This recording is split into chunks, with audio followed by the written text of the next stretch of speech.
Since the time of Shackleton, these seals have had a bad reputation.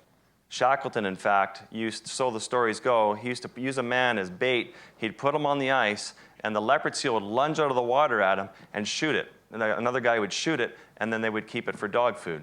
And I was like, no, these seals aren't that vicious. And you hear all these stories, and tragically, a scientist was killed by a leopard seal in 2004, a very, very sad situation. But I still wanted to give this animal a fair shake. I wanted to go down to Antarctica and get in the water with as many leopard seals as I could, just to try and understand them. And so I worked with my friend Goran Elme from Sweden, who has a lot of experience with leopard seals. And together we were going to go on this little journey to try and solve the mystery of these seals, to see if they were misunderstood, if they really were vicious beasts. And they also eat happy feet. You know, we're a very emotional species. You know, we think penguins are cute, and we think leopard seals are ugly, therefore leopard seals are bad, penguins are good. It doesn't work like that. The seal doesn't know he's cute or ugly. The penguin doesn't know he's cute. I mean, this is just how the ecosystem unfolds. This is just all part of the food chain. And leopard seals are also big. I mean, you're thinking ring seals, right? You're thinking a 100-pound seal. These guys are over 1,000 pounds. And this was a massive female leopard seal that Goran's in the water with. So we arrived in Antarctica, and I was so stressed out. Were we going to find leopard seals to photograph? And Joran's like, relax, relax. And so our first day there, we come around the corner, we anchor the sailboat, get in our dinghy, we go around the corner, and there's this massive female leopard seal, and she's ripping the head off this penguin, shaking it from side to side. These are the feet here, trailing behind. She whips it back and forth to turn it inside out so she can eat the meat. And it was pretty horrific. There were chunks of meat in the water. She came up underneath the boat. She rammed the penguin underneath the hull of the boat, almost knocked us in the water. We had to sit down. She was longer than our 12-foot-long Zodiac boat. And that's when Joran, my guide, said, "It's time for you to get in the water, yeah." And I said, and he's just a big, strong, burly Swede, and very strong guy, and he's an authoritative individual. And I was like, forget that, except I probably used a different word, starting with the letter F. And he's like, look, you complain about your budget, you complain about not enough time, blah, blah, blah. Now you shut up and get in the water. I present you a bloody big, beautiful leopard seal. Now get in the water.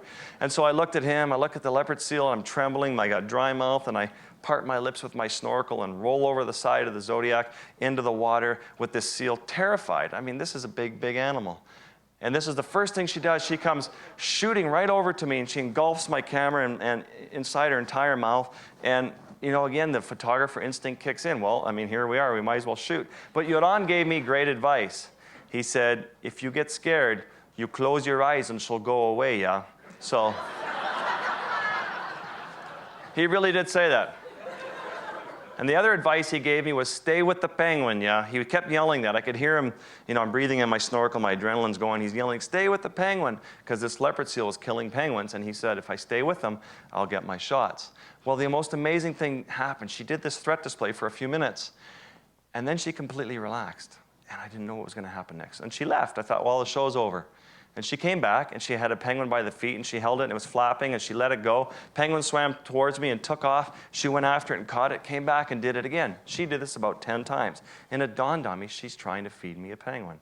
And I was like, no, it can't be. But I thought, well, I'll just keep shooting. I mean, this picture here was, not a fluke. I mean, I had so many chances to get this shot because she kept trying to feed me this penguin. And I swear as she swam by me to get the penguin that just swam away, she had this dejected look on her face, and she'd look over at me as she'd swim by, grab the penguin, and do it again. And the biologist in me doesn't want to anthropomorphize these situations, but that's what it really appeared to be at the time.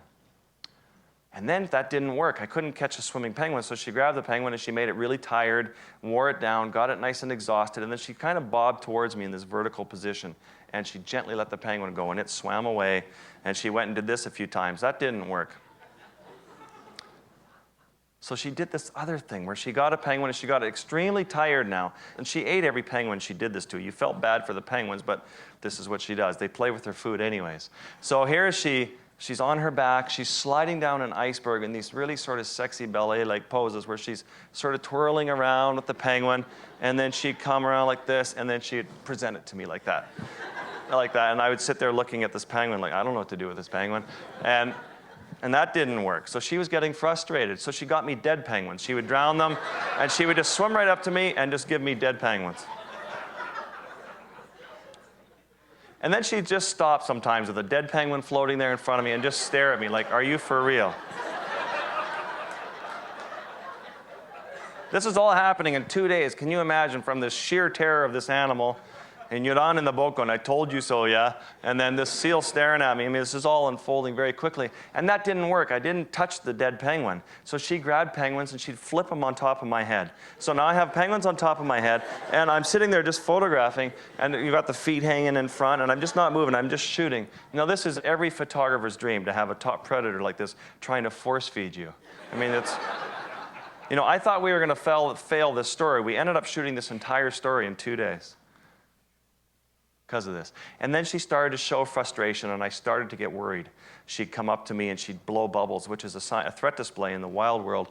But she would just blow bubbles and go back to trying to feed me. So I don't know what she was really trying to say. And then this one time, she did this deep, guttural jackhammer sound. She rolled upside down on her back, and she did this really deep, and I could feel it vibrate through my whole body, and I was like, uh-oh, I'm about to get hit. You know, she's upset now. And what had happened was another leopard seal had snuck in behind me, and she did a threat display. She chased it away. It was another big female. She chased it away, and she grabbed its penguin and brought its penguin back and gave it to me.